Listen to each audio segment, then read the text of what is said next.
We share. Oh, take a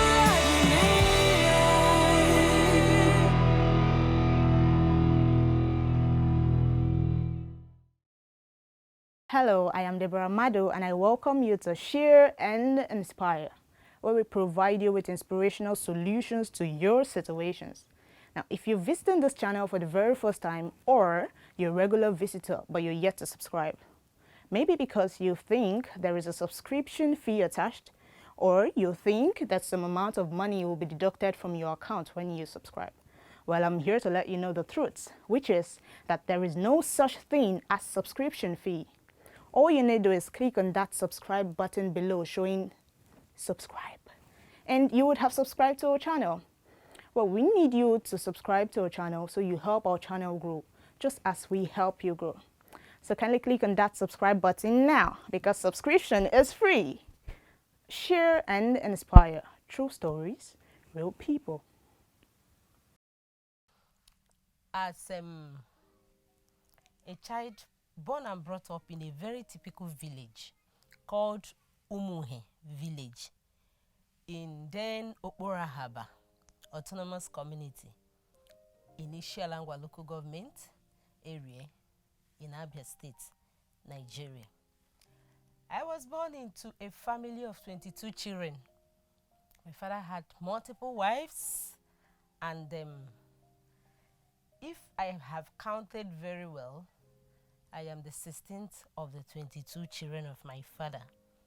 But the last of my mother, who had 15, though not all of the 15 were counted in the 22 because she had some dead before the time of the count. So we were 7 from my mom when they counted 22. So being the 16th child, I came to life to see that in my family, nobody went to school. In fact, my eldest brothers and sisters who should have been educated, especially the ones that came from the first woman from the story, they were not interested in education, not even primary education anyway. But the irony of it is that my father was a teacher. So it was till today, I find it difficult comprehending why a teacher could not produce children who went to school. Okay? But then later in life, I was told that my own eldest brother went through a commercial school, and that education was aided by the owner of that commercial school, who used to be my mother's cousin. And he granted my elder brother free education until after school he would go and work and get money to pay back. All because the multiple marriages brought confusion into my father's head, and he could not know what to do with the wives and children. But before then, according to the story, because I was quite young, very, very young, he left his teaching job and joined politics.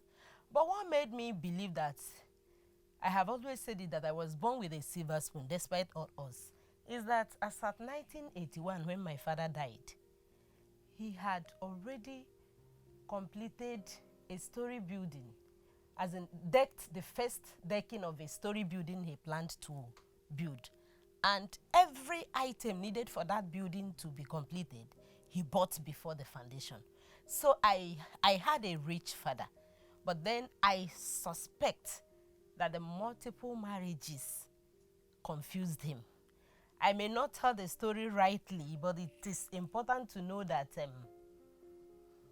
when a man marries more than one wife, especially in a local setting, it is possible that so many things may go wrong with the man, and So from there, I saw myself living with my eldest sister, that is my mother's first daughter, who also had the struggle to go to school but was never opportuned. When she passed her primary school examination to go to secondary school, her counterpart, who is from the first woman, also passed. And my dad chose to send that one to school. And she was sent to Oriental Girls of those days at Abia State. Just as 1-2, she was impregnated by a man, and that ended her own education. So my own sister was sent to go and learn how to sew, which she did well in her days. Now, as she married, she was the first daughter of my mom. I am the last child of my mom, last of the survived 7. Okay? There is this local tradition in my place. As she was going home to her husband's house, she would go with the last daughter of the mother to aid her in the house, you know. So that's how I moved from my father's house to my elder sister's house at Homapo village in Uvungu. Now, from there, my sister took me as her first daughter, sent me to the local primary and secondary school where I finished at Homapo. I did my primary school. I finished my primary school with Amato Primary School at Homapo, Uvungu community in Ishalangwa too. I also did my secondary school in that same village, Uvungu Secondary School. I don't even know whether that school exists today, but it used to be a government technical school. Then, funny enough, after my SS3, I had only 2 credits and all other ones were F. It wasn't a good result at all. Of course, that time I didn't know what reading is. I only knew that I went to school. Nobody encouraged me because I didn't have brothers who went to school. I didn't know what it feels to go to school. I didn't know how one should be encouraged to read harder because nobody in my family ever did that. I mean, from my father's house. But I had cousins and sisters from the locality who went to school, but you don't even assess them because I didn't stay at home. But then, something prompted me, and I want to tell everyone who would come across this story this. The names we are given are very crucial to our way of life. They are highly important. Having left secondary school, I dug deep into the meaning of my Igbo name. My full Igbo name is Chinwe. And Chinwe means God is my judge. That's what is called Daniel in Hebrew. Now, I had a lot of confusions growing up because I didn't have a feel of my father. He died while I was between 4 and 5. And when friends are talking about father, I don't know what it feels to have a father. Now, I went home from my sister's place to ask my mom that I want to know why I have 2 complicated names. Comfort, English name, Igbo name, Chinwe. The only favorable name I looked at as at that time is Chiamaka, and that's a pet name my mom gave me. God is good. God is so wonderful. So I didn't even inculcate that Chiamaka in my official names because I saw it as a pet name from my mom and no other person called me that name. The only time I used it was during my wedding time. Apart from that, I've not used it again. Now, I sat my mom down. I said I needed an answer to the reason why she called me Chinwe and Comfort. And she gave me the 2 names. Why did my father not give me name? I don't want to go into the part of the story that brought about this, but then I want to bring out that because I asked my mom the meaning of that name, she told me a whole lot of story. And after the story, I decided that, number 1, since my mom was not allowed to go to school because a wealthy man came to marry her, and the man promised with the last drop of his blood that he would send him to school, and he got to the marriage, into the marriage, and was never allowed to go to school. My mom begged me, and I took the decision that I would excel. I would at least be educated to the point that I can say, yes, I am educated. Just to clean my mom's tears and to see myself better in life. So that was my courage. So as soon as I saw that I didn't make my WAEC, I begged my mom that I want to register for GCE. my mom told my elder sister, because I was living with my elder sister. She now said, okay, no problem. They registered me for GCE, and I was posted to one school they call number 1 school road at Aba. That was the first time I ever left my village to anywhere called town. So after that exam, I made 4 credits. No English, no maths. I said, God, the 2 I had in my WAEC repeated in these 4. So, and you need 5 credits with English and maths to go to school. So at the end of that, and that was 1994. At the end of that 1994 GCE exam, I also pleaded with my elder sister, first with my mom, that I want to visit any of my mom's family members outside our village. My sister didn't take that well, because she felt, how will I cope with the home chores when you are not there? But my mom pleaded with her that, this girl is growing. Why don't you allow her to at least adventure into the things she wants to, since we know she has not been disturbing anybody before now. So my sister permitted that I should go for 1 week holidays alone. So I went to my mom's elder sister's house at Amavo. So I went, for the first time I went for holidays in anybody's house. I got there, that my auntie's daughter, a cousin of mine, came back home from Lagos. And she used to be my elder sister. I say used to be because I don't know whether she lives now or not. But she and my elder sister were born the same year. So as at that time, she hadn't married. She was still in Lagos working and struggling with life. So she came home, and when she came home, she so much loved me and so much fell in love with me that she declared she wanted to go to Lagos with me. And you know now, local girl, you are hearing you want to go to Lagos, and you know that they said life is good in Lagos. Nobody from my village has ever come back and said the person is coming from Lagos. You know, I was just in a very dark box before this time. So when she said she wants to take me to Lagos, I was afraid, because my sister wasn't going to take that. But I knew I had a positive mother who would support me. So rather than going after 1 week to my sister's place, going back, I left 5 days, after 5 days, instead of waiting for 7 days, and spent the last 2 days with my mom. And I told her everything. She said, okay, we have to go to your sister together. She now rode me on her bicycle to my sister's place. When we got to my sister's place, my sister suspected something serious. And she said, Kaka, that's what we called our mom when she lived. Kaka, Kaka, this one you are here, I hope it's not conspiracy this time around. My mom started laughing. My mom didn't want to talk to my sister until her husband came back, because my mom knew my sister would not take that. Remember, she took me along after her marriage. So to her, this is my first daughter and she's not going anywhere. So when my mom saw the husband, we ate, everybody betted to go to bed, she invited them for a meeting. She started the whole story. And my sister said, have I been suffering you? What is the problem? Why do you want to leave me? My mother answered and said, you know she has a purpose. Who knows if it is in this Lagos that God will bless her from to achieve her aim. Immediately my mother said that, my sister agreed and supported my movement to Lagos. So I came to Lagos on 5th of January 1995.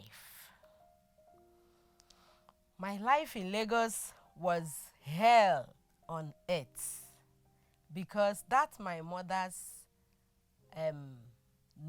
niece, that's my cousin that took me to Lagos, had a purpose for my going with her.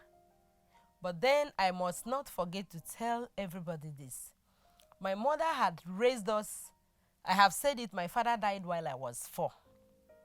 So my upbringing was with my mom and my siblings alone. My mother had raised us in the fear of God. Of course, when I became a woman, the only thing she told me as a growing daughter is, If a man touch you, you will be pregnant. And that got stuck into my brain. Not just stuck, it became part of my life that if I tell you how many times I fought in secondary school when a man touches me, because you are touching me to give me pregnancy, so you must take it away. So I fought severally. So now when I got to Lagos, I was faced with this challenge of living an immoral life. And I told my aunt, no, this will not happen with me. She saw me, you know, I'm not tall. That time I wasn't even this fat. I was very tiny and looking small. So anybody would believe that this girl is really small. I was not that small in brain because my mother raised me in a very sound way that a local woman could raise a child to fear God.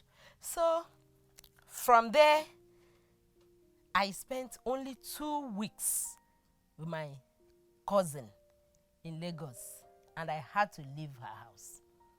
Why did I leave? She got me a job. First of all, she introduced me to something I refused. I said, no, I won't do this. It's not what I have come to Lagos to do. Although I am most grateful to her because she is the light God used to expose me to the world. But her motives were actually wrong. Like I said, I don't know whether she lives or not. If she lives, she may have access to this information. I'm not mentioning her name because it's not necessary. But if she sees my face, she would never doubt what I'm saying now. So by the time she saw that I wasn't going to go that way, she got a job for me. She got me a job where I was to be in a shop, one Anambra man's shop. They sold provisions and all those creams, you know, that kind of business. But she and the wife of that man called me and said that my business there was not really sales per se. It's to monitor Paul, who was in that shop as a sales boy, and be sure that anytime he buys anything, I will write. Anytime he eats anything, I will write, so that they will know how much Paul is stealing from that business. I asked myself, why is life going this way? Why should I be the megaphone? For what? Whether Paul was doing anything or not, it wasn't any of my business. But then the Paul they sent me to watch was so much like a brother. Paul will not even leave the shop without telling you where he's going. Anything Paul wants to do, Paul will tell you in details. And actually, Paul was not even using their money. But they just wanted me to bear false witness against Paul, which I told them it wasn't what I came for. Guess what? The next thing, this woman and my sister, however they plotted against me, I don't know.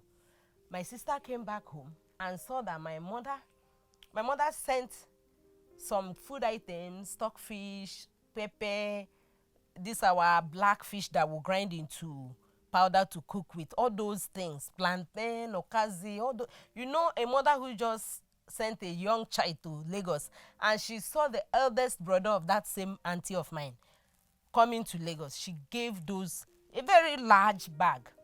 My sister came back home. She didn't ask who brought this. She just left house in a hurry, whim. And I went to that woman that I was working with and told her that, that the person we sent to watch Paul now has joined Paul. Come and see how they bought everything with your money. And before you know it, problem everywhere. I wasn't even sure of where this trouble was coming from. Nobody accused me. I got to work. They say you are sacked. You a thief. I say, me, thief. What did I steal? As at the time they are calling me thief. Apart from, I think my mother gave me 500 naira when I was going to Lagos. And I've used out of it. Apart from the change, I didn't have any money on me. So how will I be a thief? So, you know, when the trouble went high, I now cried to that my elderly cousin that brought those things. I said, this is what is happening. He said, Jesus, so you saw those things and you now created a story out of it. Am I not the one who brought those things from the village for her? My sister could not even listen. So I just saw that life is not fair. I began to learn my lessons. Then I left her house. I went to church. When my sister now came back that week, because she will go 2-3 days, she will come back and go again. This is within 2 weeks I came to Lagos, so that everything happened. So when my sister now came back, she said, because your madam has sacked you, you can't stay with me again. I said, what are these troubles? I don't know why this woman brought me to Lagos to suffer me, but I'm not going to go back to the village. That was my decision. Okay? She threw me out of her house by 12 midnight. When she threw me out of her house, there was this woman and her husband. They lived in the same yard with us, and they lived in a room and parlor. They had 2 small children then. They said, okay, I should come and be staying with their children in the parlor in the night. In the day, I can just do anything I like in the compound, go about my duties, come back, sleep. So that happened for 2 days. The third one, my sister came and said over her dead body that I would not squat anywhere in that compound. Okay, no problem. I didn't have anything. It was just the small Ghana must go bag that I came with, and little clothes I came with from the village. So I went to church. After that day, the next Sabbath, I went to church. My aim was to look for my cousin. I had another cousin from my father who lived in Lagos. But then I didn't know that Lagos is not a small place. I thought that anybody in Lagos would come to church in Maryland as long as you're an Adventist. So when I got to church, I looked around. I couldn't see my brother. I asked questions. Nobody recognized whom I was talking about. I said, okay, no problem. I now explained to one woman. That woman now said, okay, come and see the choir chairman. And the then choir chairman was Edachida on Ahochog. So he said, okay, no problem. When we were doing choir rehearsal, because I joined the choir the first day I came to church. When it is time for choir rehearsal, we will plead with people to see if there is anybody who can accommodate you. That is how he made a plea. And this woman, till today, she's my mother. That's how this woman accommodated me. I lived with her for almost 3 years. While all this were going on, I had already discussed with my mother, because we used to have some people from the village that would bring red oil to Lagos. So on Tuesdays, you are sure somebody must come from the village. I'll go to their depot at Ikeja Airport Way and meet them. If it is letter writing, anything, I will give them. Then if my mom sent anything, they will give me. So I now told my mom that I have discovered where I can do computer program to see if I can gain better job before I would think of going to school. She asked me how much, I can't remember, but she sent the money and also sent me foodstuffs. I also told her that I have a woman who is keeping me now. My mother was relaxed when I gave her the story. But then I told you, I came to Lagos in 1995, but all these things happened. By 1999, my mom died. But before she died, I had already finished with that program, and I was already working with Gibag Associates. It's a quantity surveyor office. But then that work was as if there was nothing at all, because by the end of the month, I would have used my salary to enter transportation to and fro. So my mom was still feeding me while I was doing that work. But then I had finished with my computer program with NOIC, Nigerian Opportunity Industrialization Center, along opposite Charlie Boy, Bagada. So when I finished, I was managing that job until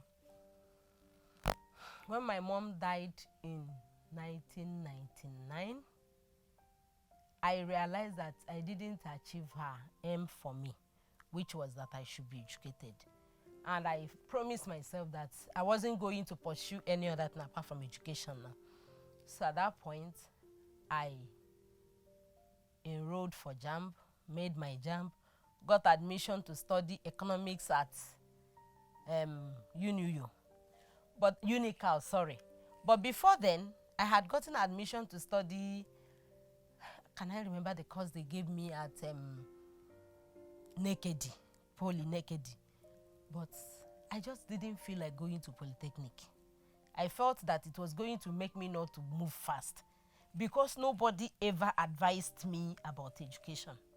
So when I got this admission again into UNICAL, I emptied my account and went. I left Lagos. I stayed almost 2 months in UNICAL. Every morning, I will go to see if I could register. You won't even see any office open. The day they say school was going to resume, that students will start classes, we also went.